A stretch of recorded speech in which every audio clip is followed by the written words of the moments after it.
تو نبی علیہ الصلوۃ والسلام کی سنت انسان کے لیے فلاح پانے کا ذریعہ ہے۔ چنانچہ سید الطائفہ شیخ عبدالقادر جیلانی رحمۃ اللہ علیہ کا قول ہے، اساس الخیر متابعۃ النبی صلی اللہ علیہ وسلم فی قولہ و فعلہ، کہ خیر کی بنیاد نبی علیہ الصلوۃ والسلام کی اتباع قول میں اور فعل میں ہے۔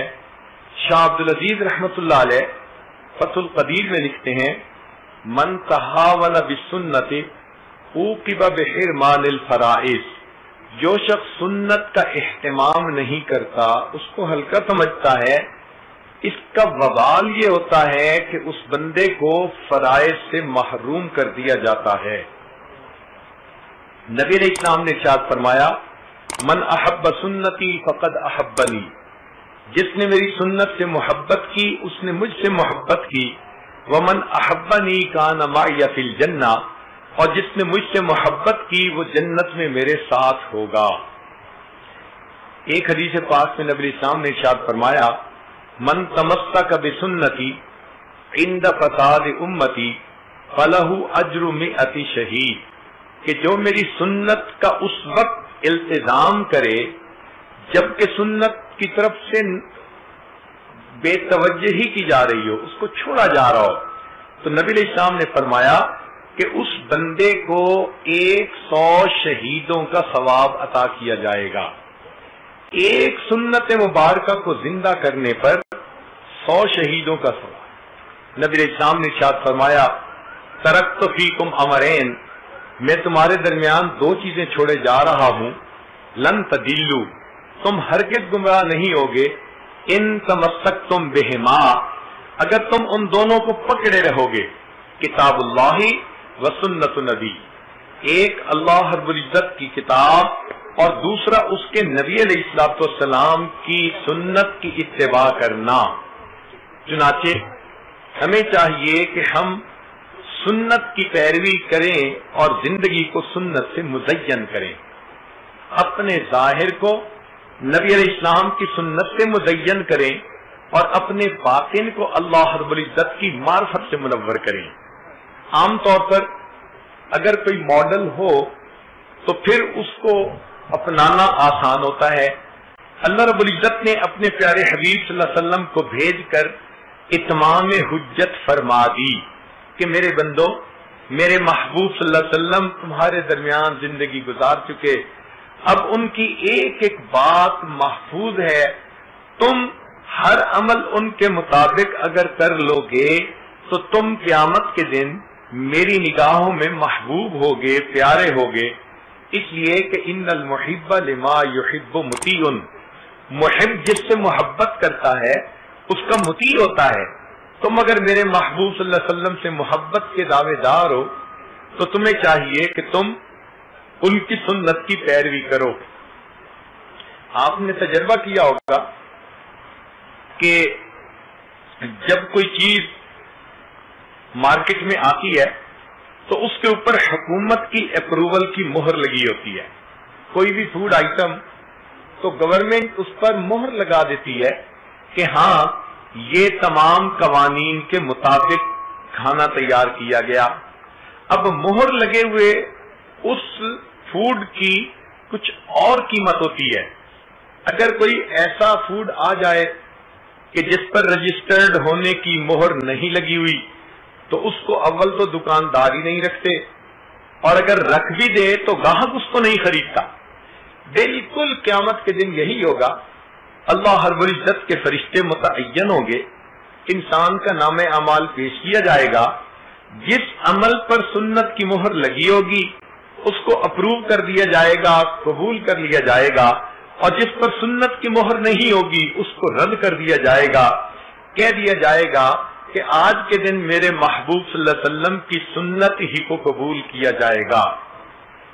آپ اگر کبھی درزی کے پاس جائیں کہ جی یہ میرا ایک کپڑا ہے، کرتا ہے، مجھے اس کے بالمطابق آپ ایک اور کرتا بنا کے دے دیں، تو آپ جب وصول کرنے جاتے ہیں تو پہلے کرتے کے مطابق بالکل اس کی پیمائش دیکھتے ہیں، لمبائی بھی، چوڑائی بھی، ڈیزائن بھی، اگر کوئی بھی چیز اس سے تھوڑا سا مختلف ہو تو آپ درزی کو کہتے ہیں کہ جناب جب میں نے آپ کو ماڈل دیا تھا تو تم نے کیوں اس کے مطابق نہ بنایا؟ قیامت کے دن یہی ہوگا. اللہ رب العزت ارشاد فرمائیں گے میرے بندو میں نے تمہارے درمیان ایک نمونہ بھیج دیا تھا، اپنے حبیب صلی اللہ علیہ وسلم کو بھیجا تھا، تمہیں چاہیے تھا کہ تم ہر کام ان کے طریقے کے مطابق کرتے تو اب تمہارے اعمال قبول کر لیے جاتے. چنانچہ یاد رکھیے کہ اللہ رب العزت نے اپنے تک آنے کے تمام راستے بند کر دیے سوائے اس راستے کے جس راستے پر نبی علیہ الصلوۃ والسلام چلے اور اللہ رب العزت تک پہنچے. جو بندہ چاہے کہ میں بھی اللہ رب العزت تک پہنچ جاؤں، اللہ سے واصل ہو جاؤں، تو اس کو چاہیے کہ وہ بھی ہر کام میں اللہ کے حبیب صلی اللہ علیہ وسلم کے طریقے کو اپنائے. اس سنت کی اللہ کے ہاں اتنی اہمیت ہے کہ موسیٰ علیہ السلام کو حکم ہوا کہ ان جادوگروں کا مقابلہ کیجیے. اللہ تعالی کی شان کہ حکم ہوا اذهب الى فرعون انه طغى، آپ جائیے فرعون کے پاس، باغی طاغی بن گیا ہے. موسیٰ علیہ السلام جاتے ہیں، وہاں جادوگروں سے مقابلہ ہوا. اللہ کی شان کہ جادوگروں نے ایمان قبول کر لیا. تو موسیٰ علیہ السلام حیران ہوئے، اے اللہ آپ نے تو بائی نیم مجھے فرمایا تھا کہ جاؤ فرعون کے پاس، وہ باغی طاغی بن گیا، اور اب فرعون کو تو ہدایت نہ ملی، جادوگروں کو ہدایت مل گئی. تو فرمایا کہ وجہ یہ تھی کہ اس زمانے میں جب دو پارٹیوں میں مقابلہ ہوتا تو ان کی ایک یونیفارم ہوا کرتی تھی جب بادشاہ نے کوئی مقابلہ دیکھنا ہوتا تھا. اب جب موسیٰ علیہ السلام اور جادوگر آمنے سامنے آنے تھے تو وہاں کے جو افسر تھے انہوں نے کوشش کی کہ موسیٰ علیہ السلام جادوگروں والا لباس پہنے. وہ تو اللہ کے نبی علیہ السلام تھے، انہوں نے انکار کر دیا. وہ بڑے حیران کہ کریں تو کیا کریں. چنانچہ انہوں نے یہ فیصلہ کیا کہ چلو یونیفارم تو ایک جیسی ہوگی، ہم جادوگروں کو موسیٰ علیہ السلام جیسا چوغا پہنا دیتے ہیں. چنانچہ انہوں نے جادوگروں کو موسیٰ علیہ السلام جیسے کپڑے پہنا دیے. جب موسیٰ علیہ السلام نے پوچھا اللہ فرعون کو ہدایت نہ ملی بلکہ جادوگروں کو مل گئی، تو رب کریم نے فرمایا اے میرے پیارے موسیٰ علیہ السلام جب میں ہدایت کا فیصلہ کرنے لگا تو میری رحمت نے اس چیز کو زیادہ پسند کیا، میں ان کو ہدایت پہلے دوں جو میرے ایک نبی علیہ السلام سے مشابہت رکھتے ہیں. اب سوچئے کہ وہ جادوگر جو اپنے شوق سے بھی نہیں مشابہت اختیار کرتے، مجبور ہو کے، اللہ تعالیٰ کو ان کی بھی مشابہت پسند آتی ہے. تو جو لوگ اپنی محبت سے، چاہت سے، لگن سے، شوق سے نبی علیہ السلام کے اعمال کو اپنائیں گے تو اللہ رب العزت کو کتنا وہ انسان پیارا لگے گا. چنانچہ صحابہ رضی اللہ تعالیٰ عنہم کی زندگیوں کو دیکھیے تو ایک سے بڑھ کر آپ کو ایک سنت کا نمونہ نظر آئے گا. یہ اتنی سنت کی اتباع تھی کہ باہر سے آنے والے کو پوچھنا پڑتا تھا من منکم محمد، تم میں سے محمد صلی اللہ علیہ وسلم کون ہے؟ لباس میں، ظاہر میں، طور طریقے میں، گفتگو میں اتنی مشابہت ہوا کرتی تھی، حتیٰ کہ سیدنا صدیق اکبر عنہ نبی علیہ السلام کی معیت میں جب مدینہ طیبہ حاضر ہوئے تو مدینہ طیبہ کے بڑے بوڑھے دانا بینا لوگ وہ استقبال کے لیے آئے، مگر ان دونوں کو سمجھ نہیں لگ رہی تھی کہ ان آنے والے مہمانوں میں آقا کون ہے، غلام کون ہے، ان میں اللہ کے نبی علیہ السلام کون ہے اور ان کے جو ہے اتباع کرنے والے قوم ہے.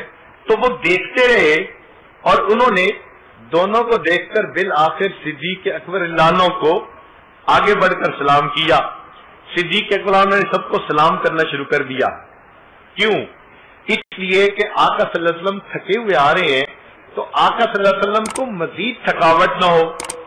جب سلام ہو چکا بیٹھ گئے اور بادلوں میں سے سورج نکلا اور اس کی کرنوں نے نبی علیہ السلام کے رخسار مبارک کے بوسے لیے تب مدینہ کے لوگ یہ دیکھ کر حیران ہوئے کہ جس پر انہوں نے پہلے سلام کیے تھے وہ اٹھے اور انہوں نے اپنی چادر اپنے ساتھی کے اوپر ڈال کر یہ ثابت کر دیا کہ آقا کون ہے اور غلام کون ہے، تابع کون ہے، متبوع کون ہے۔ تب ان کو سمجھ لگی کہ واقعی انہوں نے نبی علیہ الصلوۃ والسلام کی اس قدر مشابہت اختیار کی تھی، آپ یوں سمجھیں کہ نقل اصل کے اتنا مطابق بن گئی تھی کہ دیکھنے والوں کو نقل اور اصل میں فرق کرنا دشوار ہو گیا تھا۔ ایک صحابی رضی اللہ تعالیٰ عنہ حبشہ کے رہنے والے ایمان لے آئے۔ اب اکثر ان کے دل میں یہ شوق رہتا کہ یہ جو میرے سر پہ بال ہیں یہ چھوٹے ہیں اور کرلی ہیں، اور نبی علیہ الصلوۃ والسلام کی طرح میں سر پہ مانگ نہیں نکال سکتا، کاش کہ میرے بال ایسے ہوتے کہ میں بھی مانگ نکال سکتا، مجھے اور مشابہت ہو جاتی۔ یہ دل میں ان کے ایک تمنا تھی، چٹکیاں لیتی تھی۔ سردی کا موسم، ایک دن انگیٹھی جل رہی ہے اور وہ انگارے کو ایک لوہے کی سلاخ تھی، اس کے ساتھ انگاروں کو ذرا سیٹ کر رہے تھے۔ جب دیکھا کہ یہ سلاخ گرم ہو گئی تو پتہ نہیں ان کے اوپر محبت کا کیا جذبہ آیا کہ انہوں نے اس سلاخ سے اپنے سر کے درمیان یوں نشان لگا دیا۔ گرم سلاخ تھی، جلد جل گئی، خیر جب اس پر مرہم لگائی گئی تو وہ ٹھیک تو ہو گئی، اب جلنے کی وجہ سے ایک لائن نظر آتی تھی۔ لوگوں نے کہا کہ آپ نے اپنے آپ کو کیوں تکلیف میں ڈالا؟ جواب دیا کہ وہ تکلیف تو ختم ہو گئی، اس بات کی خوشی باقی ہے کہ اب میرا سر میرے آقا صلی اللہ علیہ وسلم کے مبارک سر کے ساتھ مشابہت پا چکا ہے۔ کیا محبت تھی۔ سیدنا عبداللہ ابن عمر رضی اللہ تعالیٰ عنہ مدینہ طیبہ سے مکہ مکرمہ کی طرف جا رہے ہیں، ایک جگہ جا کر رک گئے، نیچے اترے، قریب ایک درخت تھا اس کی طرف گئے اور وہاں جا کر وہ اس طرح بیٹھے کہ جیسے قضائے حاجت سے فارغ ہوتے ہیں، مگر فارغ نہیں ہوئے، ویسے ہی اٹھ کے آگے اور سفر شروع کر دیا۔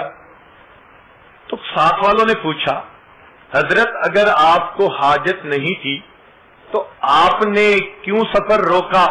خود بھی رکے، دوسروں کو بھی روکا۔ عبداللہ ابن مدلان نے جواب دیا کہ گو مجھے ضرورت نہ تھی، مگر ایک دفعہ میں نے نبی علیہ الصلوۃ والسلام کے ساتھ سفر کیا، میں نے دیکھا کہ میرے آقا صلی اللہ علیہ وسلم اس جگہ پر رکے اور آپ سواری سے اترے، فارغ ہوئے۔ جب میں گزر رہا تھا میرے دل میں خیال آیا میں بھی وہی عمل کروں جو میرے آقا صلی اللہ علیہ وسلم نے کیا، تو میں گیا اور تھوڑی دیر بیٹھ کے واپس آ گیا۔ میرا ٹائم تو لگ گیا مگر مجھے آقا صلی اللہ علیہ وسلم کی ایک یاد کو تازہ کرنے کا وقت نصیب ہو گیا۔ اس سے اندازہ لگتا ہے کہ صحابہ رضی اللہ تعالیٰ عنہ کس قدر نبی علیہ الصلوۃ والسلام کی سنتوں کے شیدائی تھے۔ وہی سمجھا جائے گا شیدائے جمال مصطفیٰ، وہی سمجھا جائے گا شیدائے جمال مصطفیٰ، جس کا حال حال مصطفیٰ ہو کال کال مصطفیٰ۔ سبحان اللہ۔ سیدنا صدیق رضی اللہ عنہ کی اتباع سنت کا حال دیکھیے کہ نبی علیہ الصلوۃ والسلام جب غار حرا سے آئے تو اس وقت خدیجہ الکبریٰ رضی اللہ تعالی عنہا نے فرمایا آپ کیا محسوس کرتے ہیں؟ فرمایا خشیت والا نفسی، مجھے اپنی جان کا خطرہ ہے۔ فرمایا کلا، ہرگز نہیں، انک لتصل الرحم، آپ تو صلہ رحمی کرنے والے ہیں، وتکسب المعدوم وتقرئ الضیف وتعین علی نوائب الحق۔ تو انہوں نے نبی علیہ الصلوۃ والسلام کی کچھ صفات گنوائی۔ حیرت کی بات ہے کہ بعد کے زمانے میں ایک مرتبہ صدیق اکبر نے نبی السلام سے اجازت لی کہ میں حبشہ کی طرف ہجرت کر کے جاتا ہوں، نبی علیہ السلام نے اجازت دے دی۔ صدیق اکبر گئے، راستے میں تھے کہ ایک کافر نے دیکھا، اس نے کہا ابو بکر کیوں جا رہے ہو مکہ سے؟ فرمایا کہ مکہ کے لوگ رہنے نہیں دیتے۔ اس نے کہا آپ جیسے اچھے آدمی کیوں مکہ چھوڑ کے جائیں؟ انک لتصل الرحم. جو صفات خدیجہ الکبریٰ رضی اللہ عنہ نے نبی علیہ السلام کی گنوائی تھیں، وہی صفات ایک کافر نے صدیق اکبر عنہ کی گنوائی، انہی الفاظ میں. اس قدر کامل مشابہت تھی. چنانچہ یہ صحابہ نبی علیہ السلام کی سنتوں کے عاشق حذیفہ بن الیمان رضی اللہ تعالیٰ عنہ ایران کی طرف آتے ہیں. دسترخوان پہ کھانا کھاتے ہوئے لقمہ گر گیا. اب سنت یہ ہے کہ دسترخوان پہ لقمہ اگر گر بھی جائے تو اس کو اٹھا کے کھا لو، پاک صاف ہوتا ہے. انہوں نے کھا لیا. قریب والے نے کہا کہ جناب یہاں کے عمراء موجود ہیں اور یہ اس چیز کو اتنا اچھا نہیں سمجھتے، یہ معیوب سمجھتے ہیں. تو حذیفہ رضی اللہ عنہ نے آسانہ جواب دیا، فرمایا اترک سنت حبیبی لہؤلاء الحمقاء، ان احمقوں کی خاطر میں اپنے آقا صلی اللہ علیہ وسلم کی سنت کو چھوڑ دوں گا. اس سے پتہ چلتا ہے کہ ان کی نظر میں نبی علیہ السلام کی سنتوں کی کیا قیمت ہوا کرتی تھی. ہمارے صالحین کی زندگیوں کو آپ پڑھ کے دیکھ لیجئے، آپ کو یہ فیچر کامن نظر آئے گا. سارے کے سارے سنت کے شیدائی، اس کے اوپر عمل کرنے والے، اس کے مطابق زندگی گزارنے والے. عبداللہ بن مبارک رحمت اللہ علیہ ایک محدث ہیں، امام اعظم ابو حنیفہ رحمت اللہ علیہ کے خاص شاگرد ہیں. ان کے جو 40 فقہا تھے جو مسائل کے استنباط میں ان کی معاون بنتے تھے، یہ ان میں سے ایک ہیں. ان کی زندگی اتنی سنت کے مطابق تھی کہ ان کے ایک ہم جماعت ہم درس اسماعیل رحمت اللہ علیہ تھے. وہ کہتے ہیں کہ میں نے عبداللہ ابن مبارک رحمت اللہ علیہ کی زندگی کو کئی سال قریب سے دیکھا اور میں اس نتیجے پر پہنچا کہ عبداللہ ابن مبارک رحمت اللہ علیہ اور صحابہ کرام رضی اللہ عنہم کی زندگی میں صرف ایک فرق تھا. وہ کیا کہ صحابہ رضی اللہ عنہم کو نبی علیہ السلام کے دیدار کا شرف حاصل تھا، یہ شرف عبداللہ ابن مبارک کو حاصل نہیں تھا. اس کے علاوہ ان کی زندگی اور صحابہ کی زندگی میں مجھے کوئی فرق نظر نہیں آتا تھا. یہ کتنی عظیم بات ہے کہ ساتھ رہنے والا گواہی دے. سبحان اللہ. واقعی ہمارے اکابر اس قدر سنت کا اہتمام کرنے والے تھے. چنانچہ جنید بغدادی رحمت اللہ علیہ کے پاس ایک سالک آیا اور 9-10 سال رہا. ایک دن کہنے لگا حضرت میں جاتا ہوں. کیوں جاتے ہو بھائی؟ حضرت میں تو آیا تھا کہ میں کوئی کرامت دیکھتا اور میں نے تو 10 سال میں کوئی کرامت ہی نہیں دیکھی. تو پوچھا کہ یہ بتاؤ ان 10 سالوں میں تو نے کوئی عمل سنت کے خلاف دیکھا؟ کہنے لگا سنت کے خلاف تو کوئی عمل نہیں دیکھا. فرمایا کہ یہ سب کرامتوں سے بڑی کرامت ہے کہ انسان بے اختیار سنت کے مطابق زندگی گزارنے والا بن جائے. ہر عمل اس کا ایسا ہو کہ نبی علیہ السلام کی سنت کے مطابق ہو. شاہ ولی اللہ محمد دہلوی رحمۃ اللہ علیہ لکھتے ہیں کہ مجھے نبی علیہ السلام کی خدمت میں مواجہ شریف پر حاضری نصیب ہوئی تو فرماتے ہیں جو لوگ متبع سنت ہوتے ہیں اور جن کو حدیث کا شوق ہوتا ہے، تو میں نے دیکھا کہ نبی علیہ السلام کے مبارک قلب سے اس طرح نور کی کرنیں پھوٹتی ہیں جیسے سورج کی شعاعیں ہوتی ہیں اور وہ اس آنے والے بندے کے دل کے اوپر پڑ رہی ہوتی ہے. تو سنت کا اہتمام کرنے والا بارگاہ نبوی کے اندر مقبول انسان ہوتا ہے. سبحان اللہ. اللہ رب العزت ایسے بندے کو بہت پسند فرماتے ہیں. ہمارے اکابرین علماء دیوبند کی زندگی کو دیکھیے، ایک ایک سنت کا شہرائی نظر آئے گا. چنانچہ حضرت نانوتوی رحمت اللہ علیہ کو فرنگی نے پھانسی کا حکم سنا دیا. جب اطلاع ملی تو حضرت وہ خوش ہو گئے. 3 دن کے بعد پھر باہر پھر رہے ہیں. کسی نے کہا کہ جناب پھانسی کا حکم، جان کا بچانا فرض ہے، آپ باہر کیوں پھر رہے ہیں؟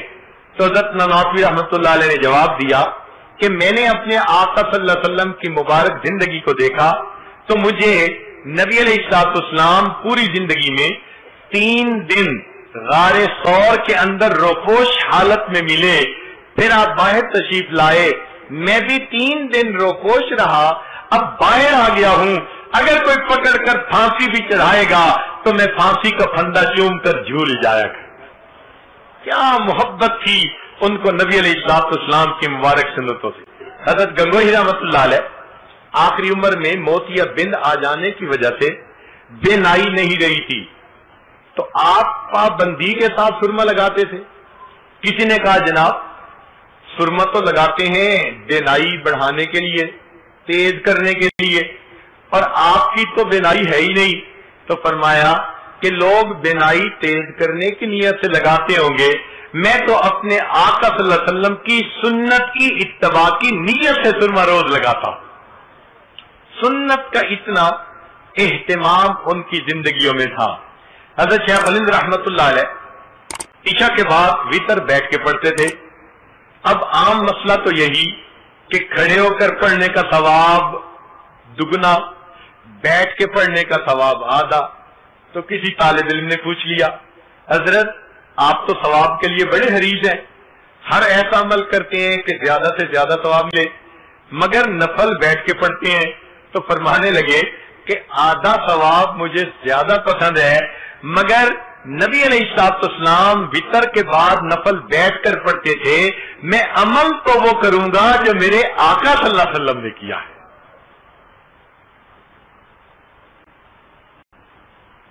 چنانچہ حضرت مولانا حسین احمد مدنی رحمت اللہ علیہ جب تشریف لائے مدینہ طیبہ سے، تو دارالعلوم دیوبند میں ایک باغیچہ تھا دارالحدیث کے بالکل سامنے، تو باغیچہ پھولوں کے لیے ہوتا ہے۔ حضرت نے فرمایا کہ یہاں کیکر کا درخت لگا دو۔ جس نے بھی دیکھا حیران، سمجھ نہیں آتی تھی کہ پھولوں کا یہ باغ ہے اور اس میں کیکر کا درخت کانٹوں والا، کوئی فائدہ بھی عام بندے کو نظر نہیں آتا۔ تو کسی طالب علم نے پوچھا حضرت آپ نے کیکر کا درخت لگوانا کا حکم دیا؟ فرمایا ہاں۔ اس نے پوچھا کہ حضرت وجہ کیا ہے؟ تو فرمایا کہ میں نے کتابوں میں پڑھا کہ نبی علیہ السلام نے بیت رضوان کیکر کے درخت کے نیچے لی تھی، میں نے یہ درخت اس لیے لگوایا میں دارالحدیث میں آیا جایا کروں گا، کیکر کا درخت یاد آ کے مجھے اپنے آقا کی یاد آ جایا کرے گی۔ چنانچہ حضرت مولانا قاسم نانوتوی رحمت اللہ علیہ انہوں نے جب یہاں باغ لگوایا تو اس میں اہتمام کے ساتھ گلاب کے پھول لگوائے۔ کسی نے کہہ دیا حضرت موتیے کے پھولوں کی خوشبو بڑی اچھی، فلاں پھول کی خوشبو بڑی اچھی، آپ گلاب کے پیچھے ہی پڑ گئے کہ نہیں گلاب لگاؤ۔ فرمانے لگے میں اس لیے کہہ رہا ہوں کہ میں نے کتابوں میں پڑھا ہے نبی علیہ السلام کے مبارک پسینے سے جو خوشبو آتی تھی، گلاب کی خوشبو آپ صلی اللہ علیہ وسلم کے پسینے سے سب سے زیادہ قریب ملتی ہے، اس لیے میں گلاب کی خوشبو یہاں لگوانا چاہتا ہوں۔ سبحان اللہ، ہر کام میں نبی علیہ السلام ان کے سامنے رہتے تھے۔ مولانا یحییٰ رحمت اللہ علیہ جو حضرت شیخ الحدیث رحمت اللہ علیہ کے والد گرامی ہے، وہ فرمایا کرتے تھے کہ اگر کوئی بندہ سنت کے مطابق پاخانہ کر لے گا اس کو اتنا ثواب ملے گا کہ خلاف سنت نفلیں پڑھنے پر بھی اس کو وہ ثواب نہیں مل سکتا۔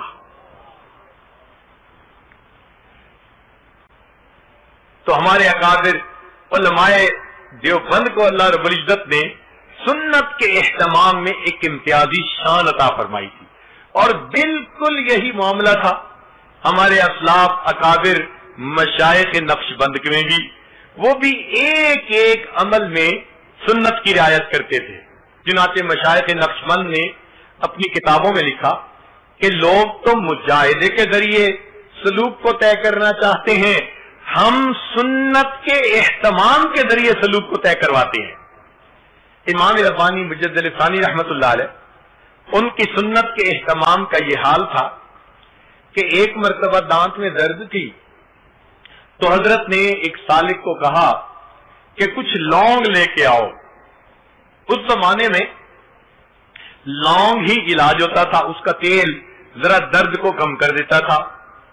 جب وہ لے کے آیا تو آپ نے اپنے ہاتھ پر رکھ کر دیکھا تو وہ لونگ 4 تھے یا 6 تھے، تاک عدد نہیں تھے۔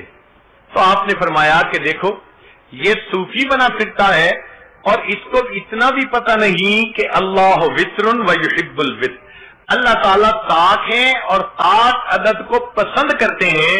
مقصد یہ تھا کہ اس کو ان لونگ کے لانے میں بھی تاک عدد کی رعایت کرنی چاہیے تھی۔ اللہ اکبر کبیر، اتنے چھوٹی سی کام میں بھی سنت کا اہتمام۔ چنانچہ ان کے مکتوبات کو پڑھیں تو سنت کی جو عظمت دل میں پیدا ہوتی ہے، اللہ اکبر کبیرہ، وہ بیان سے باہر ہے۔ ذرا سنیے اپنے مشائخ کی اتباع سنت کے بارے میں امام ربانی مجد ثانی رحمت اللہ علیہ ایک بات فرماتے ہیں، علماء طلباء توجہ کے ساتھ سنیں اور اس کے مزے لیں کہ سنت کی کیا وقت انہوں نے سمجھائی۔ فرماتے تھے ہمارے اکابر شرع شریف کے نفیس موتیوں کو، یعنی احکام شریعت کو نفیس موتیوں سے تشبیہ دی، سالک کے دل میں عظمت آئے شریعت کی۔ ہمارے اکابر شرع شریف کے نفیس موتیوں کو بچوں کی مانند وجد و حال کے جوز و مویز کے بدلے نہیں دیتے۔ جوز و مویز کہتے ہیں منقع اخروٹ، بچے ہوتے ہیں نا، وہ ہیرا موتی دے دیں گے اور اس کے بدلے اخروٹ لے لیں گے۔ فرمایا یہ تو بچوں کا کام ہوتا ہے، تو یہ جو وجد و حال ہے یہ اخروٹ منقع ہے، اور شرع شریف کے احکام وہ نفیس موتیوں کے مانند ہیں۔ عبارت کا زور دیکھیے کہ کتنی قوت کے ساتھ انہوں نے یہ بات کہی۔ فرماتے ہیں ہمارے اکابر شرع شریف کے نفیس موتیوں کو بچوں کی مانند وجد و حال کے جوز و مویز کے بدلے نہیں دیتے، نفس سے فس کی طرف مائل نہیں ہوتے۔ نفس سے مراد قرآن و حدیث اور فس سے مراد تصوف کی کتاب فصوص الحکم۔ نفس سے فس کی طرف مائل نہیں ہوتے، فتوحات مدنیہ سے فتوحات مکیہ کی طرف التفات ہی نہیں کرتے۔ فتوحات مکیہ یہ ابن عربی رحمت اللہ علیہ کی تصوف کی کتاب ہے، اور فتوحات مدنیہ سے حدیث پاک مراد ہے۔ تو فرماتے ہیں ہمارے اکابر شرع شریف کے نفیس موتیوں کو بچوں کے مانند وجد و حال کے جوز و مویز کے بدلے نہیں لیتے، نفس فس کی طرف مائل نہیں ہوتے، فتوحات مدنیہ سے فتوحات مکیہ کی طرف التفات نہیں کرتے، ان کا کارخانہ بلند ہے۔ اللہ اکبر کبیرہ۔ آپ اندازہ لگائیے کس قدر سنت کا اہتمام انہوں نے سمجھایا کہ ہمیں ایک ایک کام سنت نبوی صلی اللہ علیہ وسلم کے مطابق کرنا چاہیے۔ چنانچہ مرزا بے دل نے ایک شعر لکھا، وہ شعر ایک ایرانی شیخ تھے، ان کو اچھے لگے، انہوں نے دل میں فیصلہ کیا کہ میں جاؤں گا اور مرزا بے دل سے ملوں گا۔ جب وہ آئے تو مرزا بے دل ایک حجام کے پاس بیٹھے تھے اور وہ اپنی ریش کٹوا رہے تھے۔ جب اس ایرانی شیخ نے دیکھا تو اس نے ایک ٹھنڈی سانس لی، ایک آنکھ کھینچی۔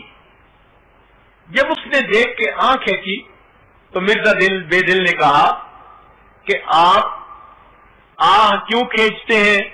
ریش میں خراشم دلے کسینہ میں خراشم، میں اپنی داڑھی کو کاٹ رہا ہوں، کسی کے دل کو تو نہیں نہ ایذا پہنچا رہا۔